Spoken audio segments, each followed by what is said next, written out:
You're already stable, Claire. Why would we risk that now? That was my father's answer when I asked him for a loan to open my bakery's first storefront. Not a gift, a loan, with interest. But the answer still came quick, calm, final, and so familiar it almost didn't hurt. Almost. What hurt more was the way my mother looked at me afterward. Not angry, not disappointed, just soft. Like she was comforting a child who didn't get picked for the team. "You're doing fine, sweetheart," she said. "Chloe's still finding her way. You've always been the strong one." They meant it as praise. But it felt like a life sentence. 2 hours earlier, I had walked into their house with a basket of pastries, still warm, just out of the oven. My cinnamon twists always made Mom smile, and for a moment I saw that familiar flicker in her eyes when she opened the door. Their kitchen hadn't changed in years. Same maple cabinets, same cluttered counter, same calendar pinned above the sink with Chloe's name circled 3 times. I sat down at the table, smoothed my skirt, and waited until my father finished reading the mail. Then I said it. "There's a shop on Main Street. Just opened up. It's small, but the location's perfect. I've done the numbers. I'd need around $20,000 to get it started. I was hoping—" He didn't let me finish. "That's a big ask, Claire," he said, glancing at my mother. "You already have a steady thing going. You're not like Chloe.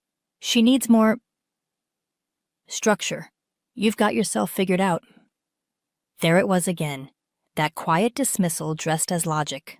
The way they always treated Chloe like a falling kite, and me like a brick house that didn't need patching. I nodded, smiled, said okay like it didn't matter. But that night, as I locked up my home kitchen and looked at the flour on my hands, I realized something.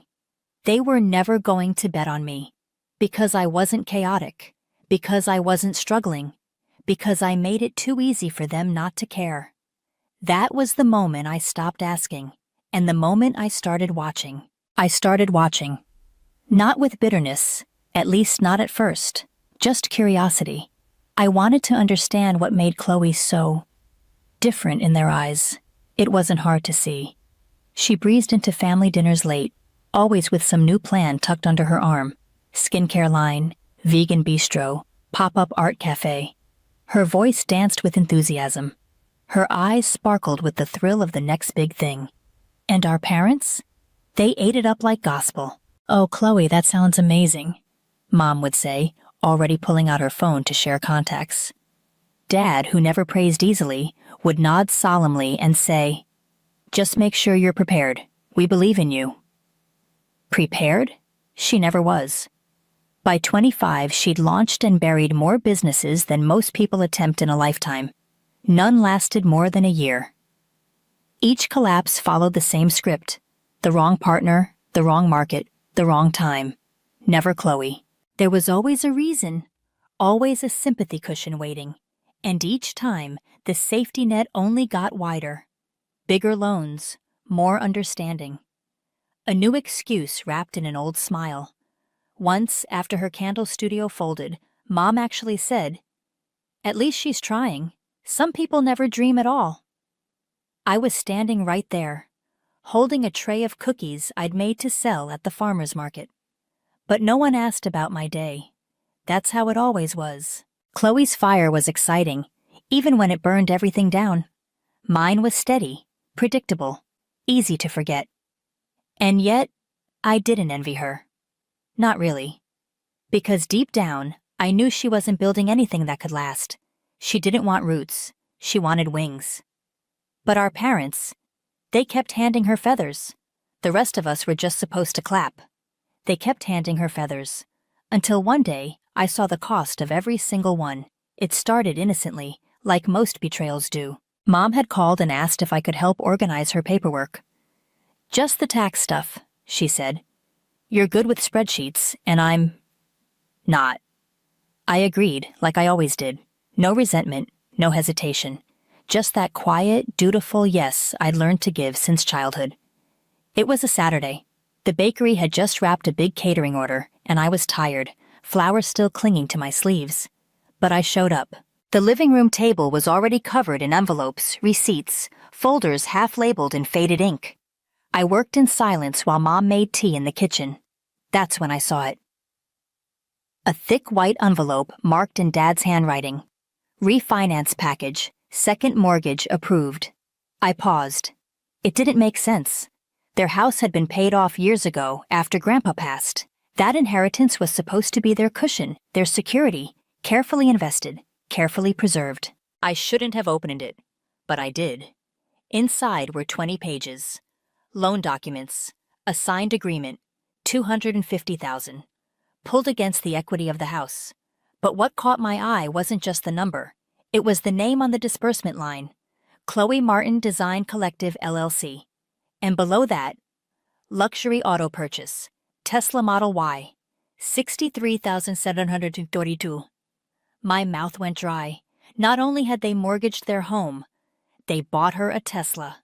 I stared at the papers, my fingers trembling slightly. The same hands that built a business from scratch, that packed every pastry box, scrubbed every tray, answered every order call. I asked for $20,000 with a signed contract with interest, and they said it was too risky. She got over $250,000 and a car that cost more than both of mine combined. When Mom came back in, I didn't say anything. I just handed her the envelope. She looked at it and blinked, then at me. Her face changed. "You weren't supposed to see that," she whispered. But I already had, and in that moment, something inside me, something small and sturdy, broke clean down the middle. Because now I knew it was never about risk. It was about belief. And they had never, not once, believed in me. I didn't yell. I didn't storm out. I didn't accuse. Instead, I waited. 3 days passed before I called. I asked if they'd be home for dinner. Mom sounded surprised, but she said yes. I brought a store-bought pie, lemon meringue, the one Chloe always hated. We ate in silence. Dad asked about the bakery. I gave short answers, no emotion, just surface. Then, as he reached for the last slice, I said it. "I saw the loan papers." His hand froze. A pause. Then he set the fork down, folded his napkin slowly. "That's not your concern, Claire." "It is," I said calmly. "It's the house I grew up in. It's the money Grandpa left for all of us. And now it's gone." Mom tried to speak. I stopped her with a glance. "You said no to me for $20,000 because it was too risky. You didn't even let me finish the pitch. But Chloe? She gets $250 and a Tesla?" Dad's voice sharpened. "She's starting something real. She needed the support. And I didn't?" Chloe chose that moment to appear in the doorway. Loose waves, fresh manicure, eyes already rolled. "You're seriously making this a thing?" she scoffed. "You've always played it safe. You never take real risks. You just sell cookies to rich moms." I looked at her, then back at Dad. "You think being steady means I don't deserve help. That stability equals invisibility." Dad stood. "This conversation is over." "No," I said, rising to meet him. "It's just beginning." But it wasn't about arguing anymore. It was about seeing. And what I saw was a family that never really looked at me. They saw a fallback, a safety net, a daughter who didn't need anything, and so they gave her everything. The boutique opened with champagne. I saw the photos online, Chloe in a cream pantsuit, Dad beaming beside her, Mom holding a bouquet of white roses. They tagged it, "A new chapter begins." No one told me about the launch, not that I expected them to. The store looked beautiful, I'll admit. Glass shelving, gold accents, a neon sign that read, "Own Your Bloom." For a moment, I almost hoped it would work. Not for her, but for them, so they wouldn't lose what they'd gambled. But beauty can't fix poor planning. By month 4, Chloe stopped posting updates. By month 6, the hours on the website changed from open daily to by appointment. By month 8, the lights were off. Mom said it was the economy. Dad blamed the landlord. Chloe, of course, said the city just wasn't ready for her brand. No one mentioned the Tesla, until I noticed it was gone from their driveway. Quietly, without a word, it vanished. Repossessed, most likely. Another feather turned to ash. I waited. Not out of cruelty, but out of respect. Because if they were going to ask for help, I wanted it to be honest. A moment of real clarity, of truth. But instead, they pretended nothing had changed. They still smiled when I came by, still talked about Chloe's next project, still asked how my bakery was doing, as if their walls weren't slowly closing in. Then, one night, I drove past the house. A small white sign had appeared near the curb. Pre-foreclosure notice, 30 days remaining. That was it. The house that held every birthday candle, every school photo, every childhood Christmas, about to be pulled from underneath them. And they hadn't said a word. They wouldn't. Because telling me the truth would mean admitting I'd been right. And they weren't ready to do that. Not yet. The dinner invitation came by text. Just 6 words. Dinner Sunday? Just the 5 of us.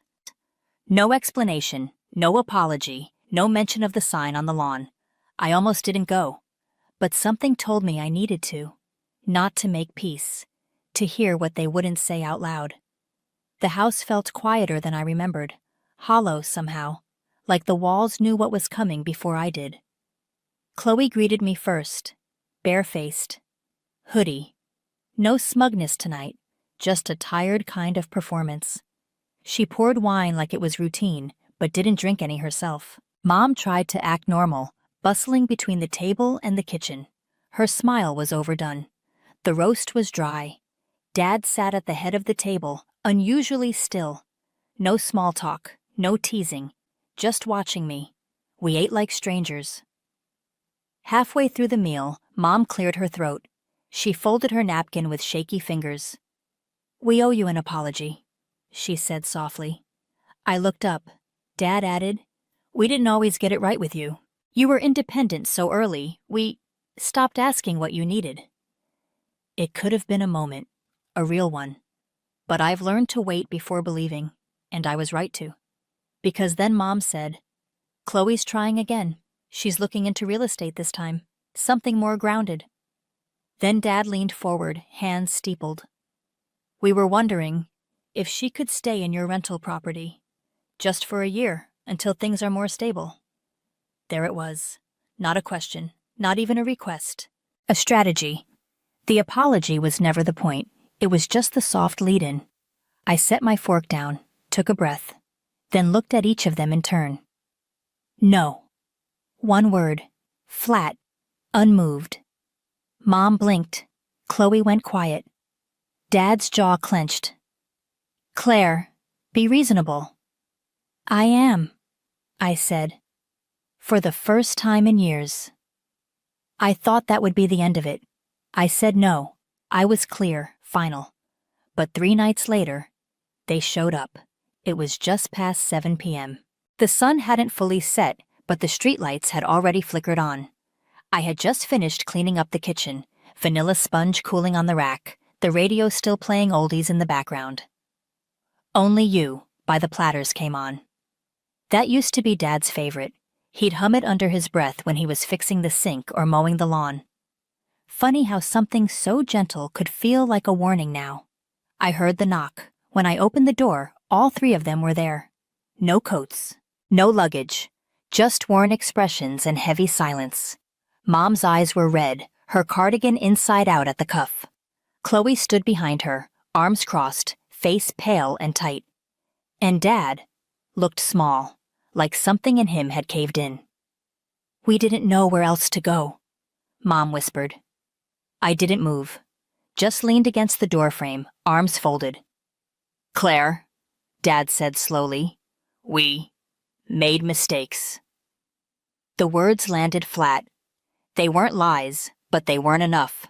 "You always said I was strong," I replied. "Said I'd be fine without help, and you were right." I let the silence stretch. "You didn't see me because I didn't scream. I didn't crash. I didn't need cleaning up." Dad's mouth opened, but no words came. Chloe finally stepped forward. "We're not asking for much, just a place to reset." I looked at her, really looked. The girl who once lit up birthday parties, who used to sing to the radio with a brush in her hand. Now couldn't meet my eyes. "I have a home," I said. "You don't. That's not a coincidence." I stepped outside, pulled the door closed behind me. Then I said the last thing I ever planned to. "You believed I didn't need anything. Now I believe it too. So whatever happens next, it won't happen here." And I walked past them, down the steps, into the quiet, without looking back. I didn't look back that night, but I didn't sleep either. I sat on the edge of my bed, lights off, the house too quiet. Outside, a storm rolled in slow. Low thunder, wet sidewalks, the kind of weather that used to mean grilled cheese and tomato soup at the old kitchen table. Back then, Mom would hum while stirring the pot.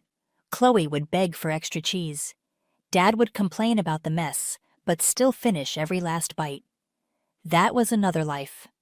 Still, memories don't ask permission. They sneak in.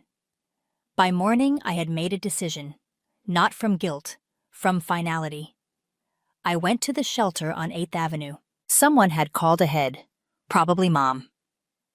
The front desk gave me their room number. I found them sitting on a plastic bench near a vending machine. Chloe's hair was unwashed. Dad looked thinner. Mom didn't stand up. I didn't sit. "I'll rent a place for you," I said. "Small, 1 bedroom, 12 months, that's it." Mom looked up. Hope flickered, but I wasn't done. "Chloe works, contributes, or she doesn't stay." Chloe opened her mouth, but Dad raised a hand. The same hand he used to wave us off to school with. The same one that once held me steady when I wobbled on my first bike. He didn't speak, just nodded. "I won't be checking in," I said. "No weekly dinners, no drop-bys. This isn't a reunion, it's a line in the sand."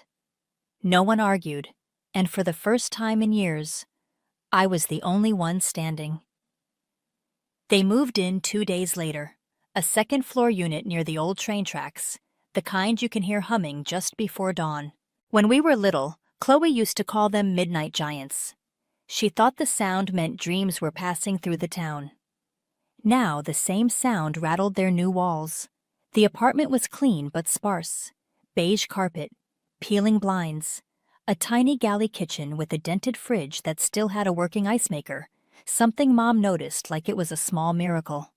I dropped off the keys, nothing else. No hugs, no new dishware. Just a simple folder with the lease agreement and the exact end date circled in red. December 15th, I said. 1 year. Chloe sat on the arm of the couch, silent. She looked smaller here. Her usual spark was gone, not dimmed, but spent. Burned down from too many borrowed matches. She didn't say thank you, but she didn't argue either. That's when Dad did something I didn't expect. He stood, straightened the old jacket I hadn't seen in years. Corduroy with the elbow patches, the one he used to wear to every parent-teacher conference. He looked at me squarely. No pride, no resistance. Just quiet recognition. He held out his hand. I stared at it for a moment, then shook it, not as a daughter, but as someone who finally held the power to choose. And that was it. No grand speech, no final apology, but the shift was there. Palpable. Not in what was said, but in what no one dared say anymore. I didn't visit after that. Not for holidays, not for check-ins, not even when the first snow came, and I remembered how Mom used to leave a mug of cocoa on the windowsill for the wind to sip. Old habits try to find you. But I didn't open the door. I kept my distance. 12 months passed. Rent paid, always on time. No calls, no requests, no emergencies. When the lease ended, I sent a single message. "Your year is up. I won't renew. You'll need to make other arrangements." 3 days later, Chloe moved out. She left behind a single key in the mailbox. No note, no explanation. Word got back to me she'd taken a part-time job managing inventory at a warehouse in town. Not glamorous, not Instagram-worthy, but honest. For once. My parents stayed, found a smaller place nearby. No more formal dining room. No more second fridge for Chloe's juice cleanses. Just a one-bedroom flat with a folding table and plastic blinds. I heard Mom started crocheting again. Dad joined the local garden club. I didn't ask, but I knew. They were surviving, on their own terms, and that was enough. I don't know if they'll ever say the words I once waited for. I'm not sure I need them to anymore, because the truth is, I did build something. Not just a business, not just a life. I built boundaries, and they held. They used to say I was too stable to need help. But when everything else collapsed, mine was the only foundation still standing. So no, this isn't revenge. It's clarity. And sometimes, that's the only kind of peace we get. They called it strength when they left me out. Now that everything's fallen, I'm the only thing still standing. If this story echoes something in you, share it below. You weren't invisible, not here.